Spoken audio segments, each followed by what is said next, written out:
Boa noite, pessoal. Vamos para a nossa aula de elementos orgânicos de máquinas. Nossa sexta aula, parte 3. Vamos falar um pouquinho sobre mancais. Tá? Por que vamos falar mancais? A gente estava falando sobre o sistema de transmissão. Para que a gente possa estar vendo um pouquinho da parte que, inclusive, não está no PAP de vocês. Sobre isso daí, então já entraria em sistema de transmissão, então eu já entrei em sistema de transmissão, conforme o nosso PAP, mas para que as pessoas não conhecem um pouquinho sobre mancais, rolamento, possa estar entendendo um pouquinho melhor, tá, sobre esse assunto, que também é de extrema importância para nós técnicos em mecânica. Vamos para a nossa historinha. O carro de boi foi um meio de transporte típico em certas regiões brasileiras. Hoje é pouco utilizado. Tá? Muitos anos atrás, o carro de boi era um sistema mais utilizado como sistema de transporte. O carro de boi é uma construção simples, feita de madeira, e consta de carroceria, eixos e rodas. Ainda muito utilizado, ainda somente na parte mais simples, tá? Em região mais rurais. O eixo é fixado à carroceria por meio de dois pedaços de madeira, que servem de guia para o eixo. A extremidade do eixo são encaixadas as rodas. Assim, elas movimentam o carro e servem de apoio para o eixo. Opa, será que tem alguma coisa a ver com o nosso eixo árvore que a gente estava vendo lá? Será que tem alguma coisa isso daí? Fica a dica.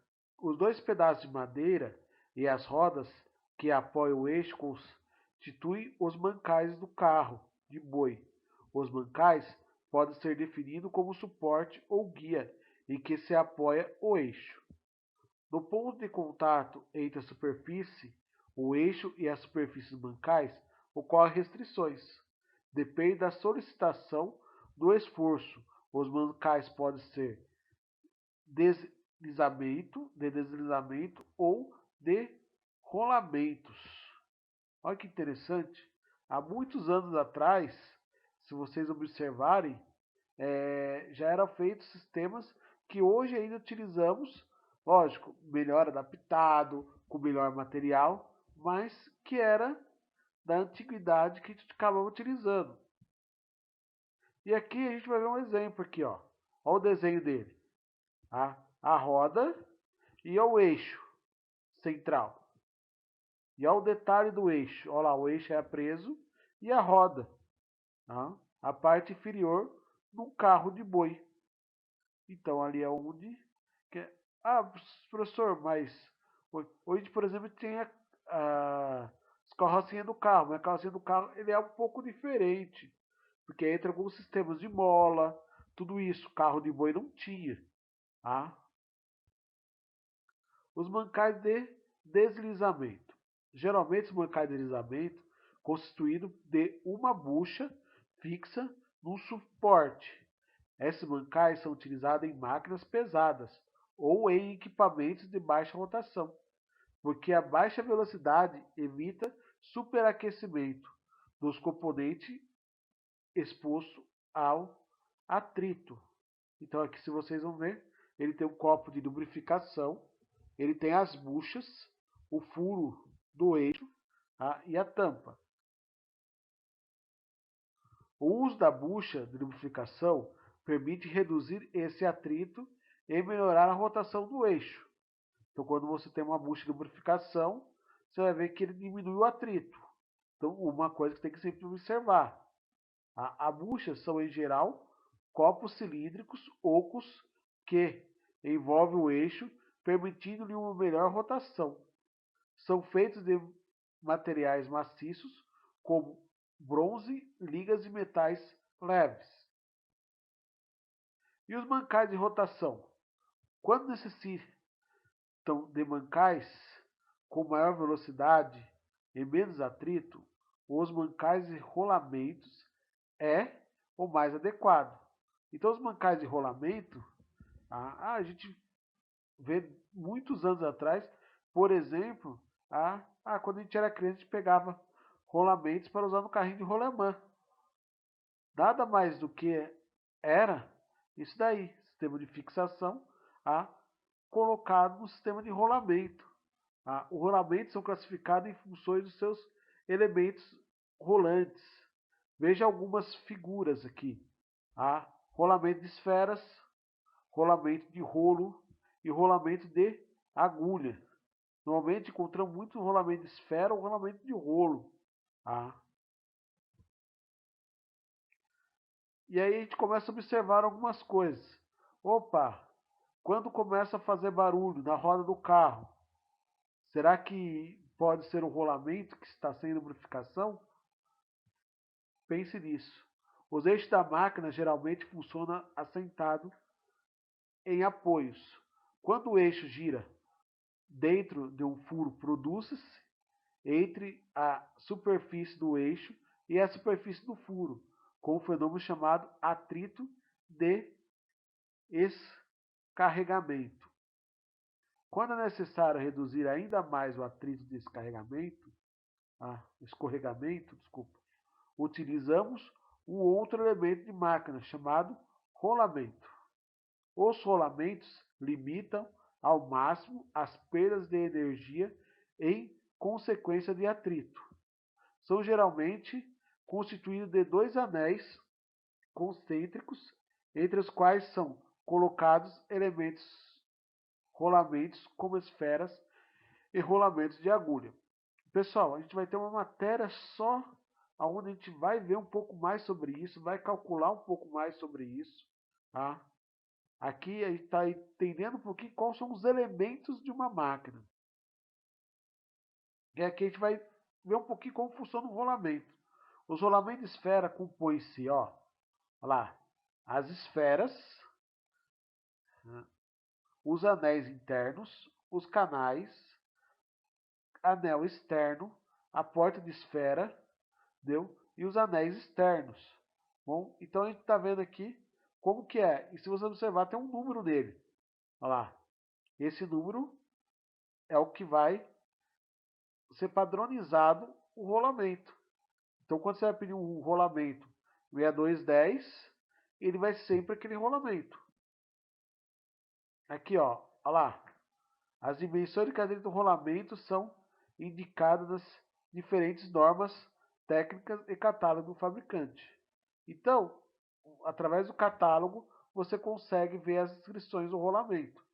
Bom, então aqui você vendo aqui o desenho. Olha lá o eixo. Olha lá o mancal. Olha o rolamento. Bom, então vamos lá. O eixo, o mancal e o rolamento. Então você consegue ver que o eixo vai estar girando, e o rolamento vai estar diminuindo o atrito sobre ele. Ao examinar o catálogo do rolamento ou uma norma específica, você encontrará informações sobre as seguintes características: dimensionamento externo, o interno, o raio de arredondamento e a largura. Então são essas as descrições que você vai estar encontrando no seu desenho de rolamento. Em geral, a normalização de rolamento é feita a partir do dimensional diâmetro interno.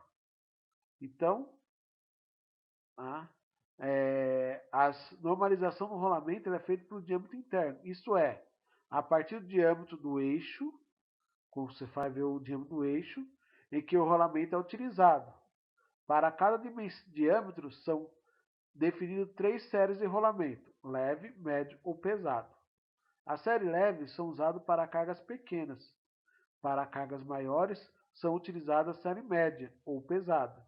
Os valores de diâmetro D, que é o Dzão, e de largura L aumenta progressivamente em função do aumento da carga. Então, conforme a carga, você vai ter maiores valores.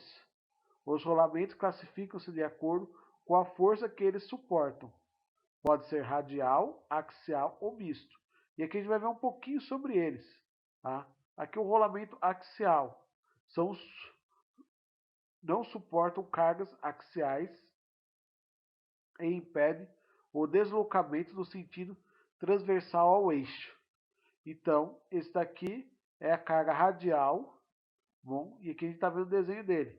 ele não suporta a carga axial. Os axial, ele não pode ser submetido a cargas radiais, impede deslocamento no sentido axial, isto é, longitudinal ao eixo. Tá? Que vocês observam pelo desenho. E o misto, ele suporta tanto a carga radial como a axial. Tá? Impede o deslocamento tanto no sentido transversal quanto axial. Pessoal, às vezes estou falando bastante coisa, mas daqui a pouco a gente está conhecendo um pouquinho do produto, bom? E aí depois vai ter outras matérias futuras, que é onde você vai estar aplicando eles em uma máquina. E você vai estar calculando essa aplicação na máquina, bom? Conforme a solicitação, apresenta uma infinidade de tipos para aplicações. Especifica como máquinas agrícolas, motores elétricos, máquinas, ferramentas, compressores. Então, a gente tem diversas aplicações disso. Condicionamento rolantes, os rolamentos podem ser de esferas para sistemas para elementos rolantes. Tá? De esfera, os corpos rolamentos são esferas apropriadas para a rotação mais elevada. De rolos, bom, os rolamentos são formados de cilindros, rolos cônicos ou barriletes. Esses rolamentos suportam cargas maiores e devem ser usados em velocidades menores. Ou de agulhas. Tá? O corpo rolamento são de pequenos diâmetros e grandes comprimentos. São recomendados para mecanismos oscilantes, onde a carga não é constante e o espaço radial é limitado. E algumas vantagens e desvantagens do rolamento. Vantagem: tem menor atrito e aquecimento, baixa exigência de lubrificação, intercambiabilidade internacional, não há desgaste de eixo, pequeno aumento de folga durante a vida útil. E sua desvantagem: maior sensibilidade ao choque, maiores custos de fabricação, tolerância pequena para carcaça e alojamento do eixo, não suporta as cargas tão elevadas como os mancais de deslizamento, ocupa maior espaço radial. Quais são os tipos de seleções? E aqui como a gente vai fazer para saber o tipo?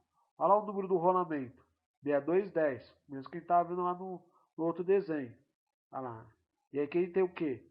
O diâmetro, que é o Dzinho, o diâmetro interno, que é normalmente o que mais predomina na nossa escolha. Bom, o diâmetro externo, a largura dele, o tipo de solicitação, o tipo de carga e o número do rolamento. Bom, e aqui a gente vai para o nosso exercício. Bom, então aqui tem algumas perguntinhas para fixação, pessoal. Exercícios aqui são para fixação do conteúdo. Tá? Não esqueça de ver também a aula de apoio.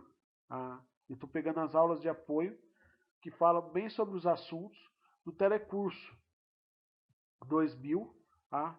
Que é bem interessante. Então, se vocês puderem, ouçam as aulas nossa, e assistam as aulas de apoio também. Aqui os exercícios do 4 ao 6,